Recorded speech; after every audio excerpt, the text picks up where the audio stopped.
Bad habits don't appear overnight. They take root gradually, slipping into your daily routine so seamlessly that you barely notice. At first, they seem harmless. A quick check of your phone before bed, an extra snack when you're not really hungry, a minor delay in starting an important task. But what begins as a small indulgence soon becomes a reflex, a default response to boredom, stress, or discomfort. And before long, you find yourself trapped in a cycle you never intended to create. You recognize the problem. You tell yourself you'll stop. Tomorrow, you say, will be different. And yet, tomorrow comes, and the same habits repeat. Why is it so hard to break free? Modern psychology tells us that habits are formed through reinforcement loops. Our brains associate certain behaviors with pleasure, and over time, these behaviors become automatic. The more we repeat them, the stronger the neural pathways become, making the habit increasingly difficult to resist. This is particularly true for habits driven by dopamine, the brain's reward chemical. Every time we indulge in a quick pleasure, scrolling through social media, eating junk food, hitting snooze, we reinforce a pattern that tells our brain, this feels good, do it again. And so we do, over and over, even when we know it's not serving us. But while psychology offers a neurological explanation, the struggle with bad habits is nothing new. Long before neuroscience gave us terms like dopamine addiction and behavioral conditioning, the ancient philosopher Epicurus was studying the nature of pleasure and desire, uncovering truths that modern science is only beginning to validate. According to him, the real problem isn't just our bad habits themselves, it's our misunderstanding of pleasure. We assume that pleasure is always good, that the pursuit of it will lead to happiness. But Epicurus saw that not all pleasures are created equal. Some pleasures bring lasting fulfillment, while others create dependency, robbing us of deeper satisfaction. Epicurus believed that the key to a good life wasn't about indulging in every pleasure, but about choosing the right pleasures, those that sustain us rather than those that enslave us.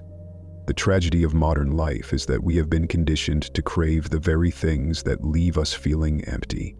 We chase stimulation, mistaking it for satisfaction. We seek pleasure, but we end up addicted to impulses that do not actually make us happy. The endless scrolling, the late-night binge-watching, the compulsive snacking, none of these fulfill us. They only keep us numb, distracting us from something deeper that we are trying to avoid. This is where most people fail in their attempt to break bad habits. They rely solely on willpower, trying to force themselves to stop doing something without ever addressing the root cause. But as Epicurus pointed out, you cannot simply resist desire, you must replace it. If you attempt to eliminate a habit without filling the void it leaves behind, your brain will eventually pull you back to it. The solution is not to fight pleasure, but to redefine it. The moment you start choosing pleasures that bring true fulfillment, pleasures that nourish rather than deplete, you begin to weaken the grip of bad habits naturally. But how do we do this? How do we shift from being ruled by fleeting pleasures to embracing those that bring us real contentment? The first step is to recognize that bad habits are not just behaviors, they are responses to unmet needs. Every craving, every urge, every repeated action has a deeper cause. The endless scrolling isn't just about entertainment, it's about avoiding discomfort, uncertainty, or boredom. The mindless eating isn't just about taste, it's about seeking comfort, routine, or a momentary sense of reward. The procrastination isn't just laziness, it's often a way of avoiding failure, perfectionism, or the fear of not being good enough. Epicurus understood that true happiness does not come from endlessly chasing pleasure, but from learning what we are truly seeking. When we identify the deeper need behind a bad habit, we gain the power to replace it with something more meaningful. The problem is, most of us never stop to ask ourselves, what am I really looking for? We are too distracted, too overstimulated, too caught up in our routines to recognize the patterns that hold us captive. This is why breaking bad habits is not just a matter of discipline, it is a matter of awareness. Instead of asking yourself, how can I stop this habit? Ask yourself, what need is this habit trying to fulfill? The moment you begin to examine your impulses with curiosity rather than judgment, you start to loosen their grip. You realize that most bad habits are just coping mechanisms, ways of dealing with deeper discomforts we haven't learned to face. And once you understand this, you can begin to replace them with something better. Bad habits persist not because we lack willpower, but because they serve a hidden purpose. Every behavior, no matter how destructive, exists for a reason. When we mindlessly scroll through social media, overeat, or procrastinate, we are not just acting on impulse, we are trying to fill a void, to escape discomfort, or to find momentary relief from something deeper. The key to breaking free is not to resist these habits with brute force, but to understand what they are actually doing for us. Epicurus believed that pleasure, when misunderstood, becomes a trap, but when understood correctly, it can be the path to true freedom. Epicurus made an important distinction between necessary and unnecessary pleasures. Necessary pleasures are those that sustain life and contribute to long-term well-being. Good food, meaningful conversations, rest, and personal growth all fall into this category. They bring deep satisfaction and require little effort to maintain. Unnecessary pleasures, on the other hand, are the ones that promise happiness but fail to deliver. These are the habits that give us a quick burst of dopamine but leave us feeling empty afterward. They make us dependent, not fulfilled. Modern life has conditioned us to chase unnecessary pleasures. The systems around us are designed to keep us hooked on quick rewards. Notifications, fast food, endless entertainment, superficial validation. These are not pleasures that nourish us. They are distractions that keep us from facing ourselves. And as long as we are caught in this loop, we remain disconnected from the deeper pleasures that truly enrich life. This is why breaking bad habits feels so difficult. It is not just about changing behavior. It is about undoing years of conditioning that have trained us to seek the wrong things.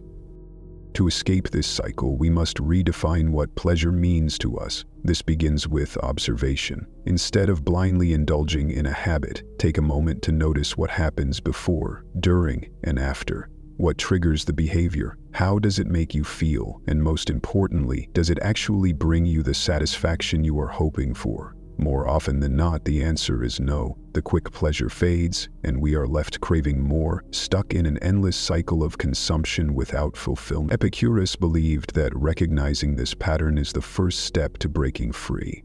But awareness alone is not enough. If we simply try to remove bad habits without replacing them with something better, we leave an empty space that will inevitably be filled with another destructive behavior. This is why so many attempts at change fail, because they focus on elimination rather than transformation. Epicurus's solution was simple: replace empty pleasures with meaningful ones. Instead of trying to suppress desire, redirect it towards something that genuinely enhances your life. This shift is not about deprivation, but about choosing a better quality of pleasure. If social media is draining you, replace it with conversations that actually matter. If junk food has become your escape, find foods that nourish your body and still bring enjoyment. If procrastination is your way of avoiding discomfort, replace it with activities that bring genuine engagement and satisfaction. The goal is not to force yourself into discipline, but to create a life where the old habits simply do not appeal anymore.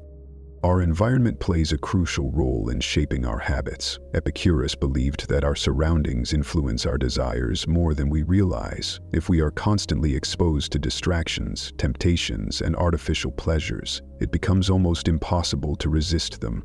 But if we design our environment in a way that supports our well-being, the path to better habits becomes much easier. This is why one of the most powerful ways to change behavior is to change what surrounds us. Remove the triggers that lead to destructive habits and replace them with cues that lead to healthier choices. But even with the right environment, change does not happen overnight. Our brains resist losing what they have been conditioned to crave. There will be moments of discomfort, times when the old habits pull us back. Epicurus understood this and warned against expecting immediate transformation. Change is a process of gradual realignment, of learning to enjoy different kinds of pleasure. The key is consistency. Each small choice to seek a deeper pleasure over a fleeting one weakens the grip of bad habits and strengthens the foundation of a more fulfilling life. Breaking bad habits isn't just about resisting temptation, it's about changing the way we think about pleasure and desire. Most of the time, when we try to break free from an addiction, a compulsive behavior, or a cycle of self-sabotage, we focus on discipline, self-control, and restrictions. But Epicurus saw things differently. He believed that the key to lasting change isn't to suppress desire, but to refine it. The problem isn't that we seek pleasure. It's that we settle for the wrong kind of pleasure. The pleasures that keep us trapped in bad habits are shallow, fleeting, and leave us craving more, while the pleasures that truly fulfill us are often overlooked. To break free from this cycle, we have to retrain our minds to seek a different kind of reward. This is where delayed gratification comes in. Modern neuroscience confirms what Epicurus already knew. The ability to delay gratification is one of the most important skills for long-term happiness. People who can resist the urge for immediate pleasure in favor of something greater in the future tend to be more successful, healthier, and more fulfilled. But the problem is that modern life has conditioned us to expect instant results. We want change, but we don't want to wait for it. This is why bad habits persist. They offer quick relief, while better habits require patience. Think about how most addictive behaviors work. They give us a hit of dopamine, the brain's pleasure chemical, almost immediately. Whether it's checking your phone, eating junk food, or procrastinating, the reward is instant. The problem is that the pleasure doesn't last, and it often comes with negative consequences. On the other hand, the habits that actually improve our lives, exercising, reading, creating, learning, require effort up front, and the reward comes later. This is why so many people struggle to make lasting changes. They are trapped in a cycle of short-term pleasure at the cost of long-term fulfillment. Epicurus taught that the way to escape this trap is to cultivate an appreciation for deeper, more meaningful pleasures. Instead of trying to resist bad habits, replace them with something better. But this isn't just about forcing yourself to do difficult things in the hope that they will pay off later. The real key is to train your brain to genuinely enjoy the habits that lead to a better life. This requires shifting your identity. If you see yourself as someone who constantly struggles with temptation, you will always feel like you're fighting an uphill battle. But if you see yourself as someone who naturally enjoys healthier, more meaningful activities, good habits become effortless.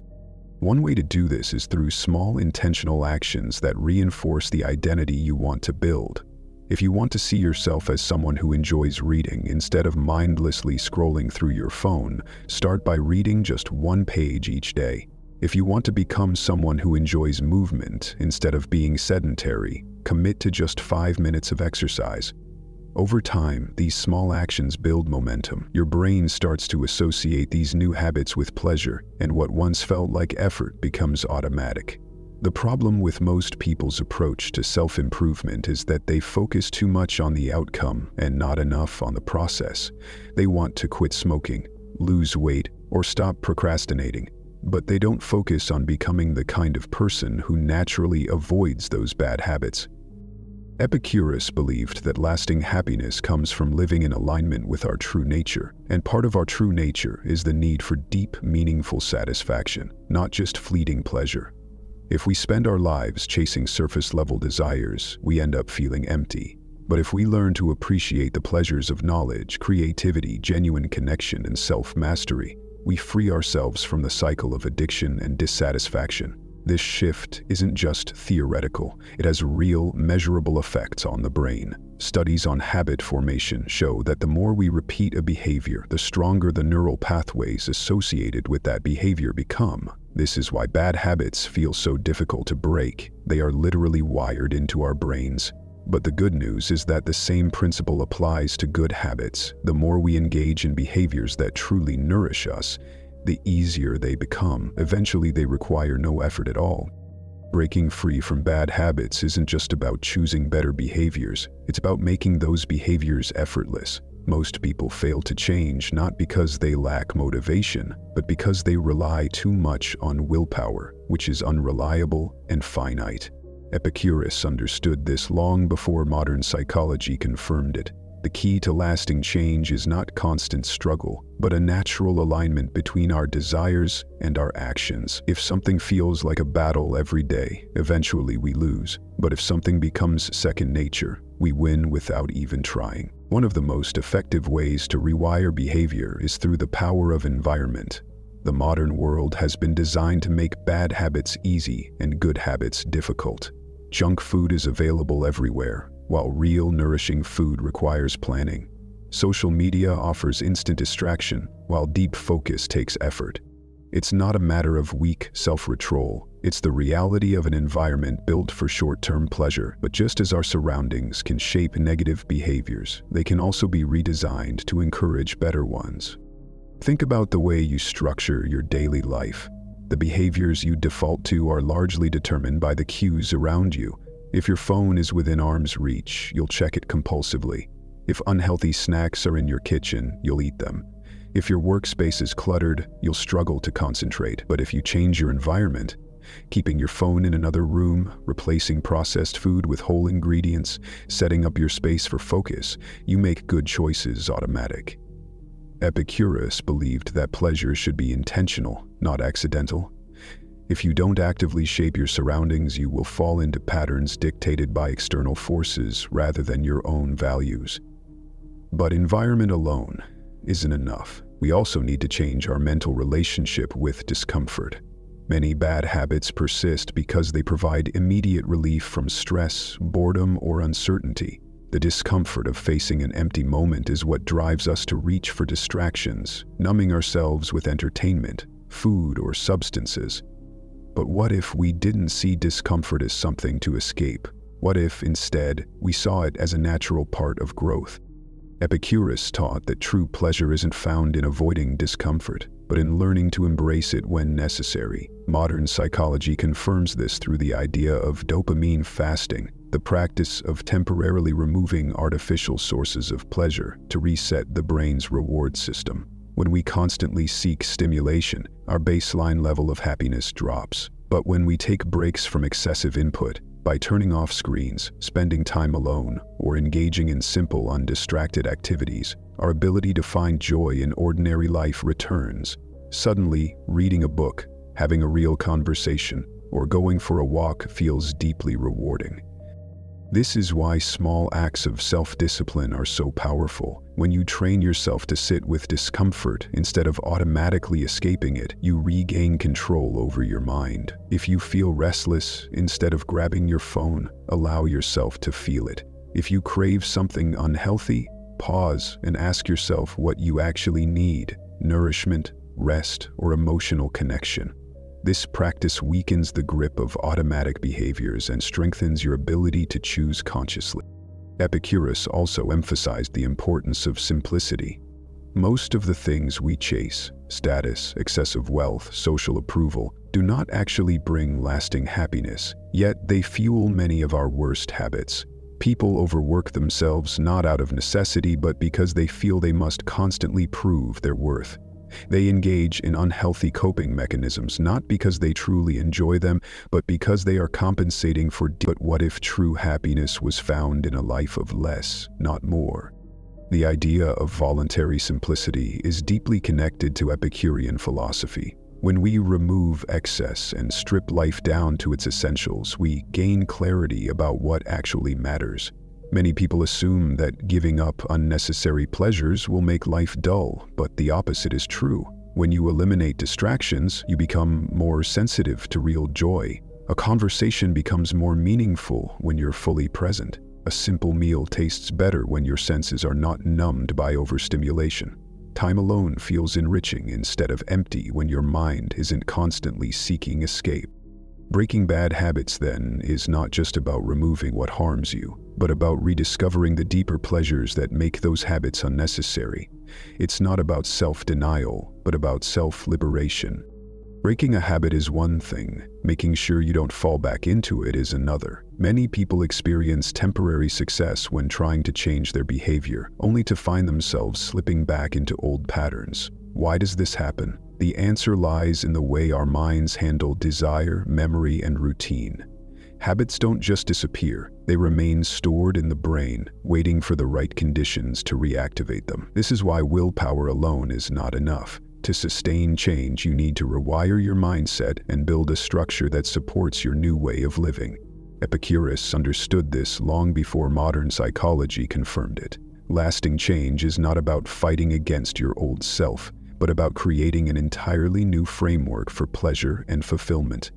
Most people relapse into bad habits because they still see them as rewarding on some level. Even if they intellectually know a habit is destructive, their brain still associates it with relief, comfort, or satisfaction. This is why so many attempts to quit fail, not because the person is weak, but because they have not fully replaced the emotional and psychological function of the habit. To truly break free, you must not only remove the bad habit, but also replace it with something deeply fulfilling.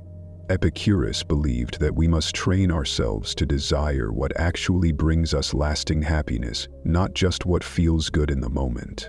Instead of focusing on what you are giving up, focus on what you are gaining. If you're quitting mindless scrolling, don't just tell yourself you're stopping a bad habit. Tell yourself you're reclaiming your attention, deepening your focus, and freeing your mind for more meaningful experiences. If you're quitting junk food, don't think of it as deprivation. Think of it as choosing nourishment, energy, and a greater sense of well-being. But even with this shift in mindset, the pull of old habits can be strong. This is where the power of identity comes in. Studies show that people who successfully change their behavior don't just adopt new habits, they adopt a new sense of self. Instead of seeing themselves as someone trying to quit smoking, they see themselves as a non-smoker. Instead of being someone who struggles with procrastination, they become someone who takes action. Epicurus believed that our actions shape our character, and over time our character shapes our destiny. The more you act in alignment with your desired identity, the more natural it becomes. However, identity alone is not enough. Your environment must support your transformation. Even the strongest intentions can be undone by an environment that constantly triggers old behaviors. This is why many people struggle when they try to quit a habit while keeping everything else in their life exactly the same. Your surroundings, routines, and even social circles all influence your behavior more than you realize. If you want to make lasting change, you must engineer an environment that makes good habits easy and bad habits difficult. For example, if you are trying to reduce your dependence on technology, restructure your space so that screens are not the default source of entertainment. If you want to read more, make books as accessible as possible, place them where you naturally spend time. If you want to improve your diet, ensure that healthy food is the most convenient option in your kitchen. Small, intentional changes like these remove friction and make new habits feel effortless. But what about setbacks? No matter how disciplined you become, there will be moments of weakness, stress, or temptation. The difference between people who succeed long-term and those who don't is how they respond to failure. Many people fall into the trap of all-or-nothing thinking. If they slip once, they assume they've failed completely and give up. But Epicurus would remind us that perfection is not the goal.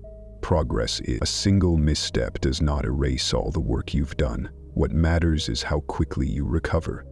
Instead of judging yourself harshly, analyze what caused the relapse. Was it stress, social pressure, a poorly designed environment? Once you understand the trigger, you can adjust your approach. Rather than using failure as an excuse to quit, use it as a lesson to refine your strategy. The key is to develop resilience, the ability to adapt and recommit without losing momentum. Breaking free from bad habits is not just about removing the negative, it's about replacing it with something better. Too often, people focus so much on what they're trying to avoid that they never fully embrace what they are moving toward. This is why so many attempts at change feel like a struggle. The key to long-term success isn't just discipline, it's fulfillment. If you don't create a life that is genuinely rewarding, your mind will always pull you back toward old comforts, no matter how destructive they may be. Epicurus believed that the ultimate goal of human life was not just to escape pain, but to cultivate deep, lasting happiness. But unlike the fleeting pleasures that modern life promotes, quick dopamine hits, endless consumption, superficial validation, Epicurus advocated for a different kind of fulfillment, one rooted in simplicity, purpose, and inner peace. This is what makes his philosophy so powerful when it comes to breaking bad habits, because ultimately, habits are not just behaviors, they are expressions of what we value. If you change what you value, you change how you act. So what does a truly fulfilling life look like? According to Epicurus, real happiness comes from three things: meaningful relationships, intellectual engagement, and a sense of self-sufficiency. Unlike the empty pleasures that leave you craving more, these sources of fulfillment provide lasting satisfaction. They nourish rather than deplete you, and most importantly, they are within your control. One of the biggest reasons people fall into bad habits is because they lack strong, meaningful connections. Studies confirm that loneliness and social isolation increase the likelihood of addiction and compulsive behavior. Epicurus, despite being known for advocating a simple life, believed deeply in the power of friendship. He didn't see happiness as an individual pursuit, but as something cultivated through genuine human connection. If you want to escape destructive cycles, one of the most effective things you can do is surround yourself with people who bring out the best in you. People who challenge you, who support your growth, and who make you feel valued for who you are, not just what you do. The second key to fulfillment is intellectual engagement. Boredom and a lack of purpose often drive people toward destructive habits. The mind, when left unstimulated, seeks easy ways to pass the time, which is why people fall into cycles of mindless entertainment, procrastination, or even self-sabotage. Epicurus believed that true pleasure comes from learning, from curiosity, from engaging deeply with the world. This doesn't mean you need to dedicate yourself to philosophy, but it does mean that a fulfilling life requires continuous growth. Challenge yourself, read, think, question. The more engaged your mind is, the less susceptible you are to habits that drain your time and energy. Finally, self-sufficiency. Modern life trains us to seek fulfillment in external things, possessions, status, approval. But Epicurus warned that relying on these for happiness is a trap. They are unstable, temporary, and ultimately beyond our control. True freedom comes from learning to be content with what you have, from understanding that peace isn't something you find, it's something you create. The more you cultivate inner stability, the less power external forces have over you. And when you no longer rely on superficial pleasures to feel whole, bad habits lose their grip. At its core, breaking free from destructive habits is about reclaiming your agency. It's about recognizing that the behaviors controlling your life are not fate, they are choices, reinforced over time. And just as they were built, they can be dismantled. But the way to dismantle them is not through force, guilt, or shame. It is through understanding, through replacing the things that hold you back with things that truly move you forward. So the final question is this: what are you actually searching for? What is the deeper need that your habits have been trying to fulfill? And how can you meet that need in a way that is truly aligned with the life you want to live? Epicurus believed that wisdom was not about rejecting pleasure, but about choosing the right kind of pleasure, the kind that lasts, the kind that strengthens you, the kind that leaves you better than it found you. If you can begin to crave those things, to desire growth, clarity, and genuine fulfillment more than you desire quick relief, you will find that breaking bad habits is no longer a battle. It is a natural progression towards something greater. And when that happens, you won't just be free of bad habits, you will be free, period.